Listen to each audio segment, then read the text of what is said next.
Our next speaker is one of our very good producers in Michigan. Mike Lauwers from Repackaging is going to talk about some of the things that he's doing on his farm to add value. So Mike, can you share your screen for me? Great. I'm working on it, Phil. All right, at the bottom there, or at the, there you go.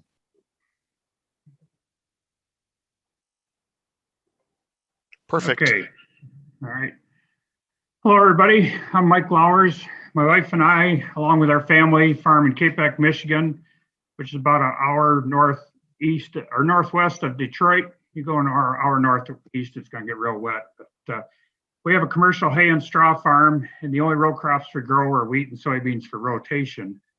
We bale 3x4 large square baleage, large and small square dry hay, and we bale large square bales of straw.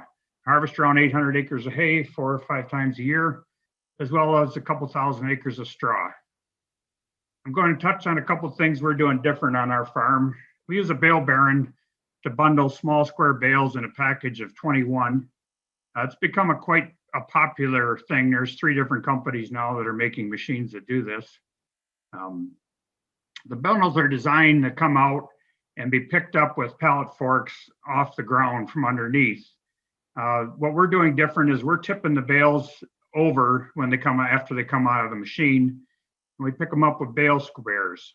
That way, when they're tipped over, they're the exact same size as our 3x4 big square bales. So we're handling them the same. My wife does all the loading and stacks 3 on top of each other, and then loads them on the truck. So we have 63 bales in a stack, and we end up with 765 bales on a truck. Real quick, real easy, and very secure and stable on the truck. So the way we're doing this, the advantage of tipping them over is we're not digging the pallet forks into the ground trying to pick them up. And we're also a lot of times baling big squares in the same field as we're baling small squares. So we use the same equipment to load both, and we load them on the truck. They end up looking the exact same sitting on the trucks too.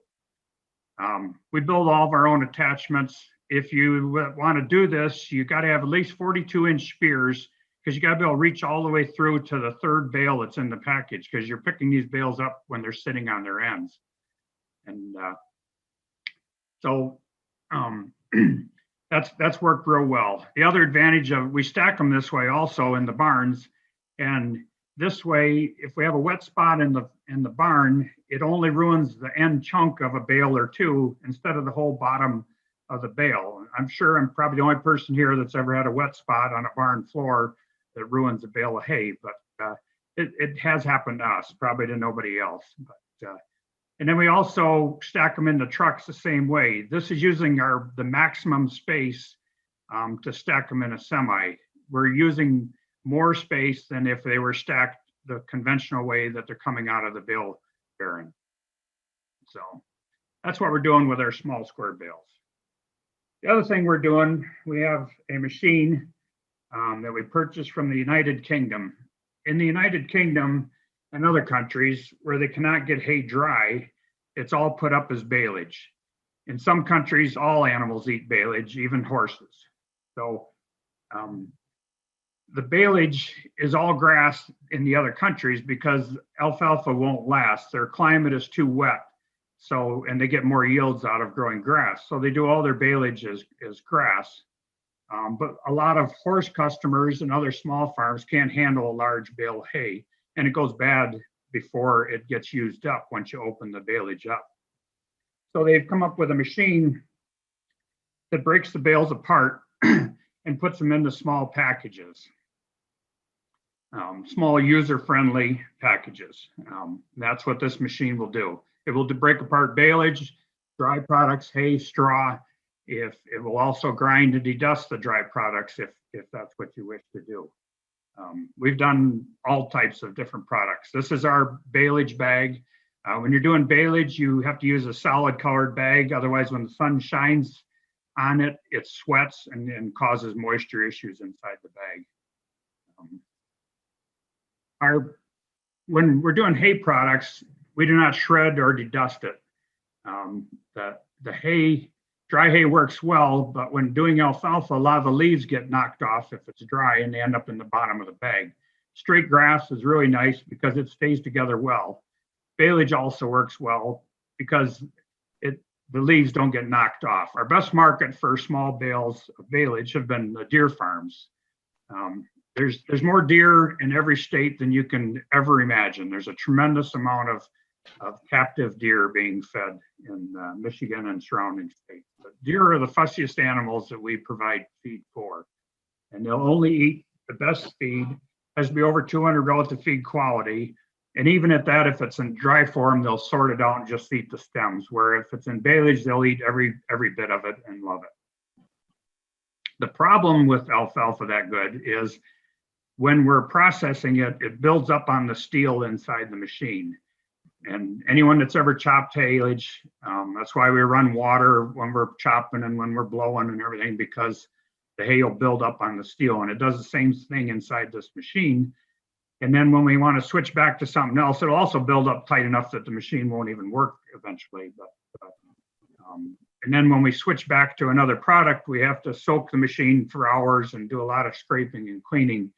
So we've decided not to do baleage. It was a great market and a great thing, but it's just too much work doing it. So you could eliminate the problem by lining the whole machine with plastic and still be able to do baleage, but we've chose not to do that. In the UK and the other countries, they don't have this problem because they're not putting alfalfa through it. Grass won't build up when you're doing it. So we still sell to a lot of deer farms. They've just learned to figure out a way to feed it in a big square package. So I'll explain the process that takes place in the machine. It has a walking floor. We sit the bales on it, cut the strings, and the floor walks the bale into the machine.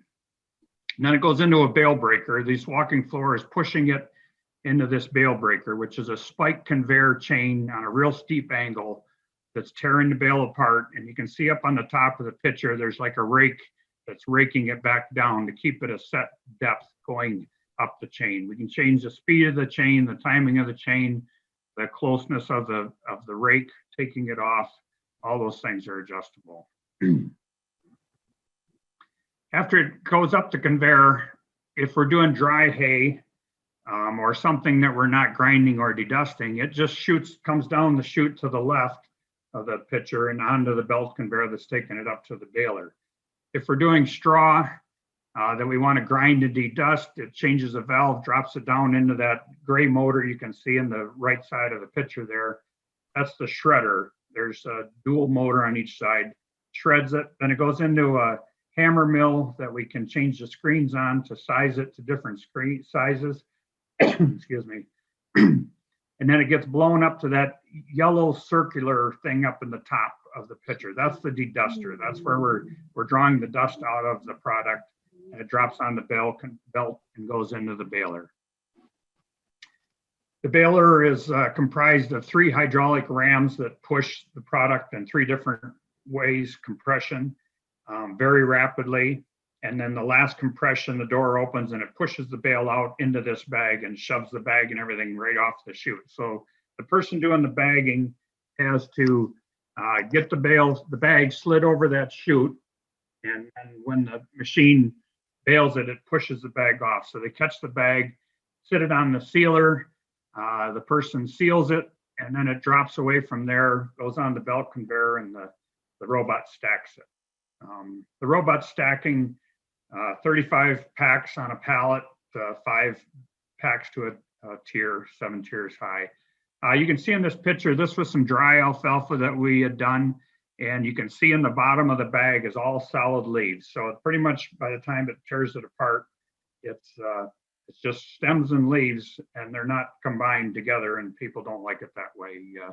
Dry grass would work fine, but alfalfa just doesn't work too good for us. After it's stacked with the robot, it comes off that conveyor, we put it on a wrapper, and we wrap the pallet. This is our straw package. The straw is sold for bedding and feed additives. Because it's ground, it's much more absorbent and easier to spread and to clean up. the feed companies like it for feed additives because it's clean, it's pre-measured, and ground for easy mixing. The animals that they're adding it in, they're not sorting it at all. So we offer a shortcut product and a long cut product, and then we also offer a full-length straw just repackaged. We're removing about 15% of the weight and dust and fine straw. This is after that machine takes it, that drum separates it, it goes into what they call a dust house or a bag house to get the air away from the dust, and then the dust is augered out back.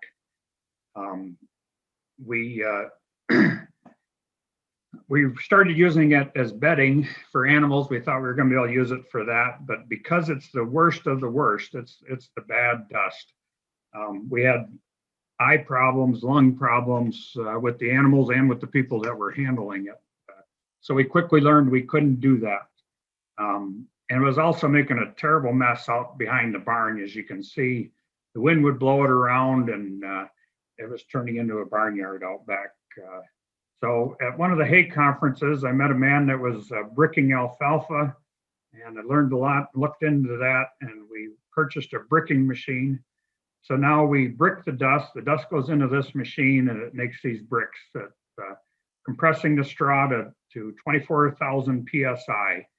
So the bricks are coming out of the machine. They're quite hot when they're coming up that chute, and that chute is to cool the product as it's coming out. So it's cool once it gets pushed to the top of this slide, and we dump it into a hopper, and then we dump it into a dump trailer. We're selling it as straw bedding, as bedding now for cattle and other animals. Once it's compressed, the dust problem has gone away. It's so highly compressed that it's no longer a dusty product. So the animals step on it, break it up, super absorbent. Now we can haul it farther, and it's completely eliminated our dust problem. It's going to take a lot of years to pay for the bricker, but it's eliminated a big problem that we had. So I want to thank you for listening today, and hopefully you're enjoying the conference and learning something. If you want to learn more, there's a video at our website, superiorstrawbedding.com. You can see it run and learn more from there. So thank you. Thank you very much, Mike. And it's always nice to hear what producers are doing across the state of Michigan. And